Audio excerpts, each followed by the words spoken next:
Sewaktu SD, kita tahu bahwa selesai SD kita akan masuk ke SMP. Selesai SMP, kita tahu kita akan masuk ke SMA. Selesai SMA, kita masuk ke kuliah.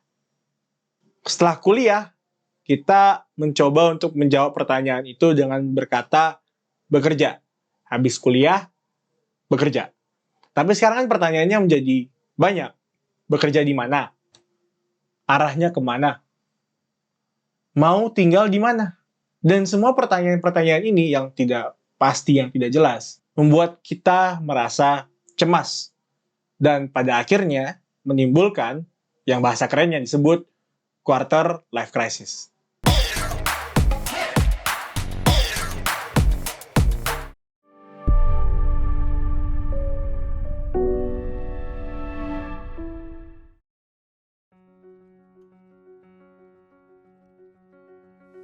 Konsep quarter life crisis diperkenalkan oleh buku berjudul Quarter Life Crisis: The Unique Challenges of Life in Your Twenties, karya Robbins and Wilner. Buku ini ditulis berdasarkan pengalaman-pengalaman pribadi dari dirinya sendiri dan teman-teman yang diinterview, berjumlah 100 orang. Sang penulis berargumen bahwa sumber dari quarter life crisis berasal dari kecemasan terhadap masa depan dan keraguan terhadap tindakan-tindakan yang telah diambil. Ini disebabkan karena perbedaan lingkungan dunia nyata dengan dunia akademik yang dilalui selama 20 tahun.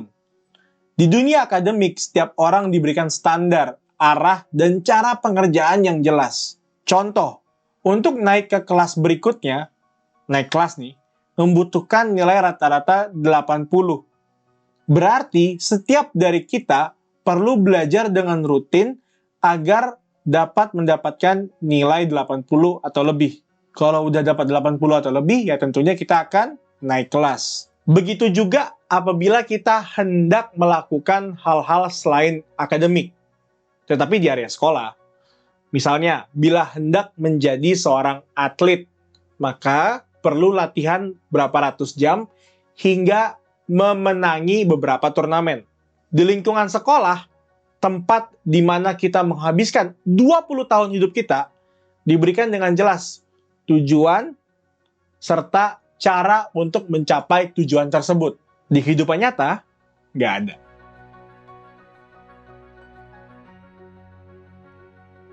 Di kehidupan nyata, apabila kita hendak memiliki gaji 7 juta, 10 juta, 15 juta, belum tentu bisa dicapai dengan saran, dengan tindakan yang berbunyi hanya bekerja keras. Belum tentu. Ada elemen-elemen lain yang mempengaruhi. Elemen-elemen lain, misalnya kualitas pertemanan yang dimiliki. Bila teman-teman kita bergaji 6 juta, bagaimana bisa memberikan kita arah ataupun bantuan untuk mendapatkan gaji 10 juta? Ya nggak bisa, teman kita aja 6, dia sendiri aja belum, kan kasarnya begitu. Berarti apakah ini artinya mencari teman baru dan melepaskan teman lama? Elemen lain, misalnya keadaan ekonomi. Pada saat ekonomi menurun, mengecil, kontraksi, tentunya lapangan pekerjaan akan ikut mengecil. Berarti potensi untuk mendapatkan pekerjaan dengan gaji 10 juta ya semakin mengecil. Dan ini sangat-sangat di luar kendali kita. Sangat di luar. Ketidakpastian yang terjadi di dunia nyata pun menimbulkan rasa cemas. Bukan takut, karena takut dan cemas itu berbeda. Takut berasal dari ancaman yang nyata. Misalnya, pada saat naik gunung dan tiba-tiba muncul ular di depan. Tentunya timbul rasa takut akan digigit ular tersebut. Ancamannya nyata coy.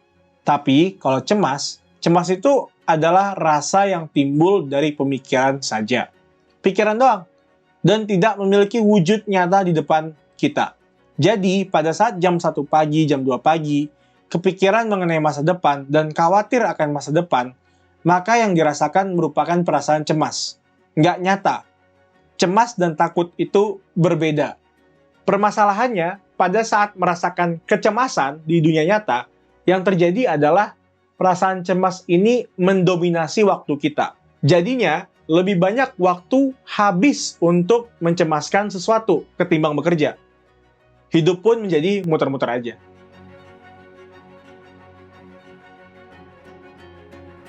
Udah, gitu aja. Video ini sebenarnya cuma ingin menjelaskan mengenai penyebab dari quarter life crisis. Dan penyebabnya sudah ketahuan kan? Perbedaan antara dunia sekolah, dunia akademik, dengan dunia nyata.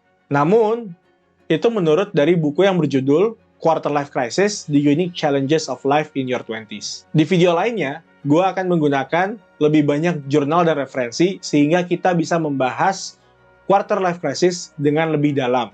Untuk menutup video ini, coba tulis kecemasan kamu yang paling besar di hidupmu. Di kolom komentar ya. Sampai jumpa di video berikutnya.